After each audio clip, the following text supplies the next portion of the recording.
સાબરકાંઠાના મજરા ગામમાં ભૈરવ દાદાના મંદિર પાસે હોલિકાનું દહન કરવામાં આવે છે। ત્યારબાદ નવવધુ અને પ્રથમ ખોળો ભરાતા દંપતી બાળકને લઈને પ્રદક્ષિણા કરે છે।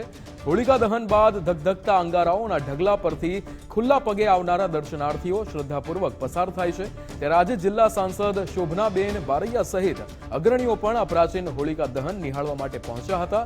જે રીતે ભક્તોની અંદર શ્રદ્ધાળુ હોય છે અને શ્રદ્ધાળુઓમાં જે રીતે આ હોળીનો અનોખી રીતે આ શ્રદ્ધામાં દર્શાવતા હોય છે અને આશ્ચર્યના દર્શન કરવા માટે પણ આસપાસથી મોટી સંખ્યામાં ભક્તોની ભીડ જામતી હોય છે। તો જે રીતે સાબરકાંઠાની અંદર આ હોલિકા દહન કરવામાં આવે છે કે જ્યાં શ્રદ્ધાળુઓ જે છે એ અંગારા ઉપર ચાલતા હોય છે। હોલિકા દહનનું આ જે પૌરાણિક મહત્વ છે કે જેમાં પહેલા નવવધુઓ અને સાથે જ જેટલા પણ પ્રથમ ખોળો ભરાતા દંપતી હોય છે તે પણ બાળકને લઈને અહીંયા પ્રદક્ષિણા ફરતા હોય છે। હોલિકા દહનના જે ધગધગતા અંગારાઓ હોય છે તેના ઢગલા પરથી ખુલ્લા પગે દર્શનાર્થીઓ જતા હોય છે। ગામની અંદર ભૈરવાબાના મંદિર આગળ યોજવામાં આવતી આ વર્ષોની પરંપરાને અનુરૂપ આ હોળી માતાના દર્શન કરવા માટે અમે વર્ષોથી આવીએ છીએ। હોલિકાના દર્શનની અંદર ભૈરવાબાના મંદિરે તળાવમાં આવતી સુખડીનો પ્રસાદ અને આજુબાજુના ગામ અને અમદાવાદથી પણ અમે અમદાવાદથી અહીંયા આવીએ છીએ। સાથે સાથે ગાંધીનગર અને આજુબાજુના લગભગ 25 થી 30 ગામોના લોકો પણ અહીંયા આવે છે।